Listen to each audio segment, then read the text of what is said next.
How to remove continue watching on Netflix. Hi everyone, welcome back to the channel. In today's video I'll guide you on how you can remove continue watching on your Netflix, so make sure to watch the video till the end.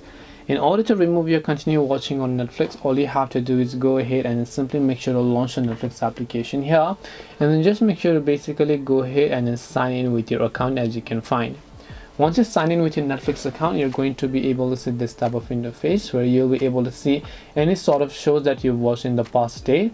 If you'd like to remove it from continue watching, tap the three dots option and then just tap and remove from row. Tap on OK, and then they're going to get successfully removed. And this way you'll be able to basically remove continue watching on Netflix. Hope this video is very helpful. If you have got any questions, feel free to leave them down. Thank you for watching and see you in the next video.